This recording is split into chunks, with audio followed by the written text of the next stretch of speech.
de Acabe. Então ele não era um rei bobão, um rei ignorante, um rei que não sabia de nada. Ele era um rei que tinha um foco no lugar errado. Era político e econômico. Agora, em relação aqui aos cruzados, alguns anos atrás eu li a frase de um teólogo francês chamado Jacques Ellul. E perguntaram para ele o porquê das cruzadas, porque os cristãos se envolveram em guerras. E a resposta dele foi: o que aconteceu foi a islamização do cristianismo. Porque até então, até o século IV, os cristãos não se alistavam para o exército. Eles consideravam a violência ou as armas algo totalmente anti-Deus, anticristo. Quando o Império Romano se cristianizou, aí os cristãos começaram a fazer parte do exército, mas logo depois os bárbaros conquistaram todas as cidades cristãs. E durante séculos,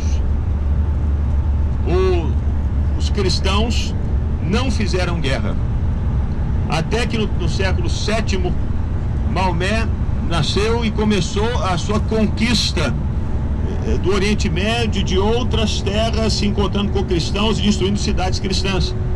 Ali o Jacques Ellul então faz a reflexão dele. Ali os cristãos começaram a se islamizar e começaram a entender e a imaginar que quem guerreava por eles não era mais Deus, eram os cavalos e as armaduras. E assim nasceu esse espírito cruzado, o espírito de guerra. Nós temos que vencer na força do arco e flecha e da espada. E aqui então eles tiveram essa grande derrota com Saladino. Tem até aquele filme, não é? O que expressa isso é ficção, não é? O Último Cruzado. Em que Saladino vem destruindo e conquistando tudo que ele via pela frente. Mas a reflexão cristã é que os cristãos se deixaram engolir pela cultura. E existem três maneiras como nós podemos ver a cultura. A fé cristã é a cultura. O cristianismo da cultura, em que a cultura engole a fé cristã. E você de repente não consegue encontrar mais traço nenhum da fé, só a cultura. Então a islamização da fé é um desses elementos. Ou aquele modo de enxergar a Bíblia como meramente um livro científico, ou um livro histórico que não tem nada a ver com Deus. Isso é um reflexo da cultura engolindo a fé. A outra maneira é a fé contra a cultura, que são, por exemplo, os movimentos monásticos. A cultura não tem nada que presta. E aí nós temos que fugir do mundo. E um outro aspecto é a fé transformando a cultura. É quando você percebe elementos importantes na cultura e percebe esses elementos podem ser relidos, podem ser atualizados. Então, mas aqui aconteceu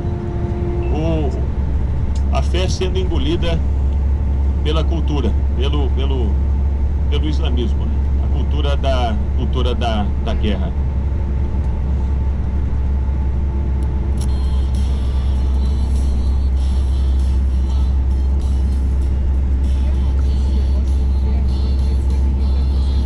Alô, a gente quando desce com o negócio do ouvido, o radinho. Bom, meu povo,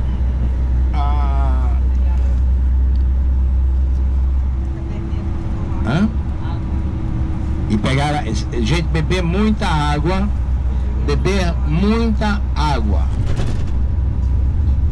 Isso daí é um ponto muito importante. Água, hoje. Vai chegar a fazer hoje, lá para meio-dia, 45 graus. Quer dizer, gente, nós passamos esse vale aqui que nós... Brasil, Zil. O que a gente falou no primeiro dia? Cada lugar que a gente vai passar, eu vou colocar a história bíblica relevante. Nós estamos passando aqui no vale chamado Vale de Turan. O Vale de Turan é o vale que liga entre Cafarnaum e Nazaré. Quer dizer, se a gente vai de Cafarnaum para Nazaré, tem que passar por esse vale de Turan. E tem uma das histórias bíblicas no Evangelho que diz o seguinte: vieram os fariseus para Jesus e perguntaram: por que os teus discípulos estão colhendo trigo e hoje é dia de sábado? Qual a resposta de Jesus?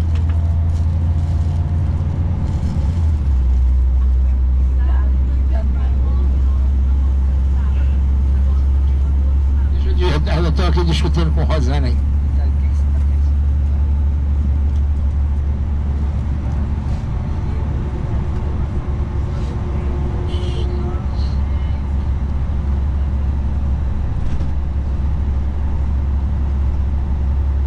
Gente, qual foi a resposta de Jesus aos fariseus quando ele diz: os seus discípulos estão colhendo e hoje é dia de sábado? Hã?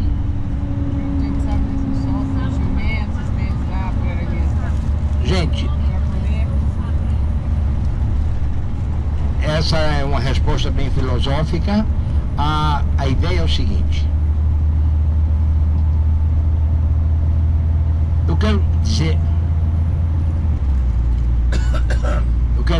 que biblicamente, na Bíblia, no Tanar, no Mikra, tem 3 proibições.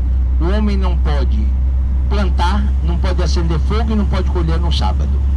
Vêm os rabinos e fazem o que chama a interpretação rabínica e começam a acrescentar coisas. Por exemplo, tem algum lugar nas escrituras que diz que não pode comer misto quente?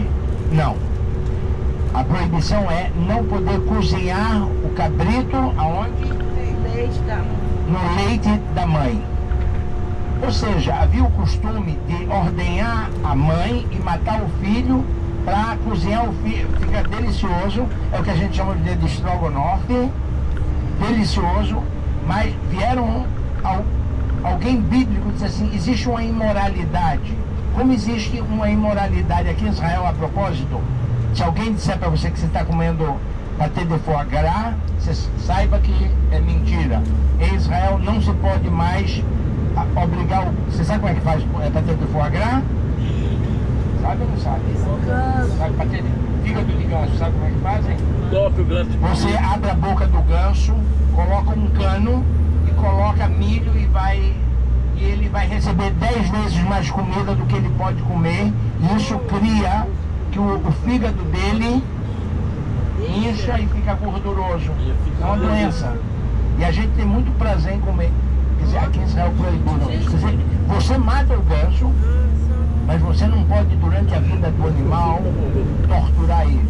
Você não pode dizer assim: eu vou fechar um bezerro para ele não se mover, para a carne ficar mais tenra. Você tem que deixar ele se mover, ele vai andar, e você vai comer a carne um pouquinho menos saborosa, menos tenra do que ele ia comer. Mas existe uma moralidade em como você vai, tá entendendo? Por exemplo, aqui em Israel, antigamente se criava galinha